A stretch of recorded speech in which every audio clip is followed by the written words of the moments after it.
Hello, dear friends. Welcome to English Truly Yours. In this video, we are set to learn 10 new phrases of English language that will come in handy while we speak and write. So let's get going. पहला phrase हमारे पास to hang in balance, to remain undecided, किसी मुद्दे का निर्णय ना हो पाना. To hang in balance sentences में देखते हैं कैसे. The issue of employees salary increase still hangs in balance.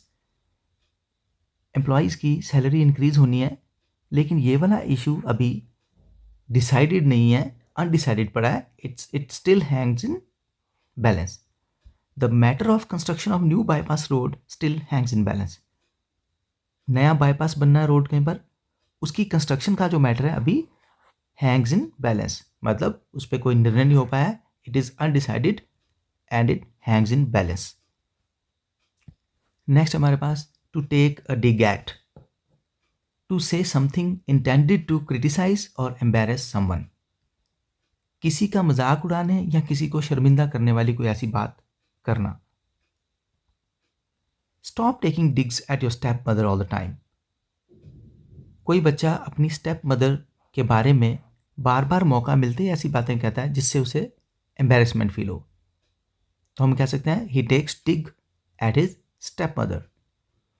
Journalists like to take a dig at the politicians. Politicians के बारे में अगर जर्नलिस्ट को जब भी मौका मिलता है, they like to take a dig. वो ऐसी बात कहते हैं जिससे वो एम्बेरस हों या उनको क्रिटिसाइज करने की कोशिश करते हैं मौका पाते ही. They like to take a dig at the politicians.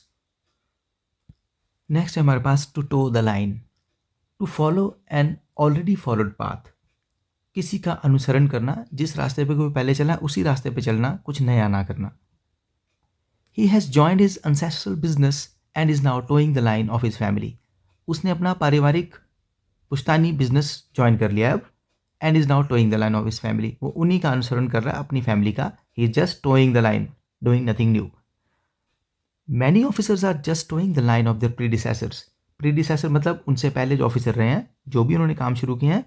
New officers, many of the new officers are just toeing the line. वही काम कर रहे हैं and they never come out with a novel idea. और कोई भी नया आइडिया लेकर वो नहीं आते. They are just toeing the line. वही कर रहे हैं जो पहले हो चुका है, यहाँ पहले से होता आ रहा है, वैसा ही कुछ जिसमें कुछ भी नयापन नहीं है, नोवेलिटी नहीं है, नोवेल आइडिया नहीं है. नेक्स्ट आता है हमारे पास to pull a long face, to look sad. दुखी दिखाई देना, to pull a long face. The child pulled a long face when he was not let have a ride on the merry go round. जब merry go round पे, गोल घूमने वाले झूले पे उस बच्चे को नहीं बैठने दिया गया, he pulled a long face, दुखी दिखाई देने लगा. She pulled a long face upon losing her favourite goggles. उसके फेवरेट गॉगल्स गुम हो गए. Then she pulled a long face, तो वो दुखी दिखाई देने लगी. नेक्स्ट है हमारे पास to grill someone. To grill someone means to ask someone questions trying to trap him and thus make him confess his wrong doing. किसी ने कोई गलत एक्शन किया है, अब आप उससे ये कन्फेस करवाना चाहते हैं, मनवाना चाहते हैं, आप उसे ट्रैप करने के लिए क्वेश्चन पे क्वेश्चन पूछते हैं.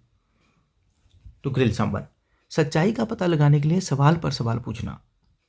The erring officer was grilled by the police for 2 hours. जिस ऑफिसर ने गलती की थी उसे पुलिस ने ग्रिल किया 2 घंटे तक.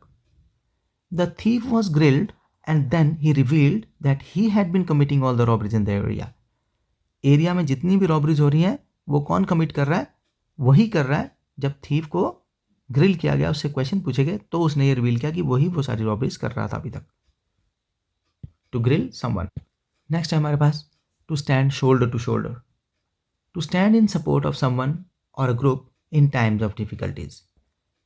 किसी के साथ खड़े रहना जब डिफिकल्ट टाइम्स उसके चल रहे हैं, जब वो किसी मुसीबत में है, मुसीबत में साथ देने के लिए खड़े रहना, साथ साथ रहना. To stand shoulder to shoulder.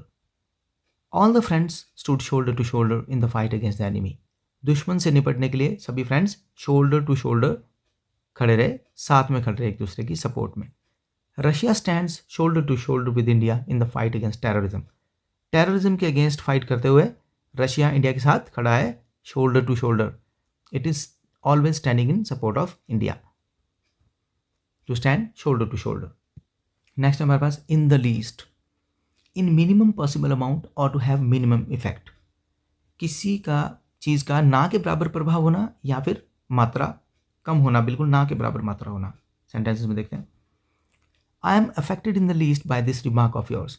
आपके ऐसे रिमार्क जो आप तंज कस रहे हैं, इनसे मुझे कोई फ़र्क नहीं पड़ता। आई एम अफेक्टेड, मुझे कोई फ़र्क नहीं पड़ता। इन द लीस्ट, ना के बराबर फ़र्क पड़ता है, मतलब कोई फ़र्क नहीं पड़ता। After breakup his girlfriend was not affected in the least and was as happy as before. Breakup होने के बाद उसकी गर्लफ्रेंड को कोई फ़र्क नहीं पड़ा। She was affected in the least and was as happy as before. वो पहले की तरह ही खुश थी। She was affected in the least.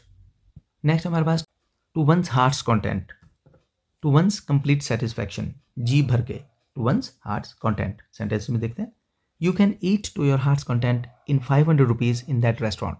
अगर आप उस रेस्टोरेंट में जाएंगे तो 500 रुपये में आप जी भर के खाना खा सकते हैं। To your heart's content. She speaks to her heart's content when she is with her close friends but otherwise keeps mum. वैसे वो लड़की, मम मीन्स शांत रहती, चुप रहती, कुछ नहीं बोलती, लेकिन जब वो अपने फ्रेंड्स के साथ होती है, क्लोज फ्रेंड्स के साथ, she speaks to her heart's content, तो जी भर के बातें करती है। To one's heart's content. Next है to mull over, to think carefully specially for a long time. लंबे समय तक किसी बात को बार बार डिटेल में सोचते रहना, किसी बात पर बहुत देर तक विचार करते रहना। He kept mulling over the problem, problem के बारे में वो सोचता रहा बार बार, and finally found a solution, और फिर फाइनली उसे एक सॉल्यूशन मिल गया। Sometimes you mull over something, कई बार क्या होता है कि आप किसी बात को बार बार सोचते रहते हैं, you mull over it and it affects your health, और उससे आपकी हेल्थ को भी फर्क पड़ सकता है। You mull over the problem, बार बार किसी बात पर डिटेल में लगातार सोचते रहना। नेक्स्ट है हमारे पास to mug up, to learn something quickly at a short notice. थोड़े समय में ही किसी चीज़ को सीखने की कोशिश करना, कोई चीज़ जल्दी से सीखने की कोशिश करना। He was mugging up maths formulas before the exam. Maths का उसका एग्ज़ाम होने वाला है, तो वो सारे मैथ्स के फॉर्मूलाज को बड़ी जल्दी सीखने की कोशिश कर रहा है, शॉर्ट नोटिस पे सीख रहा है। He is just mugging up the formulas. Even the so called veteran actors mug up the dialogues before going to the stage. Stage पर जाने से पहले इवन जो वेटरन एक्टर्स हैं, जो काफ़ी एक्सपीरियंस्ड एक्टर्स हैं, वो भी डायलॉग्स को पहले मग अप करते हैं। They try to learn those dialogues in a short time, they do it quickly to mug up something. जल्दी से किसी चीज़ को कोशिश करना सीखने की, to mug up. So dear friends, ये थे हमारे आज के वीडियो के 10 नए फ्रेजेस, जिन्हें हमने मीनिंग के साथ और सेंटेंसेस के साथ सीखा। हम कोशिश करेंगे कि जहाँ भी हमें चांस मिले, सिचुएशन ऐसी लगे जहाँ पे हम इन फ्रेजेस को यूज़ कर सकते हैं, इन्हें बार बार यूज़ करें, ताकि हमारे लैंग्वेज का पार्ट बन जाएँ और हम इन्हें लिखते हुए या बोलते हुए यूज़ कर पाएँ। Thanks for watching.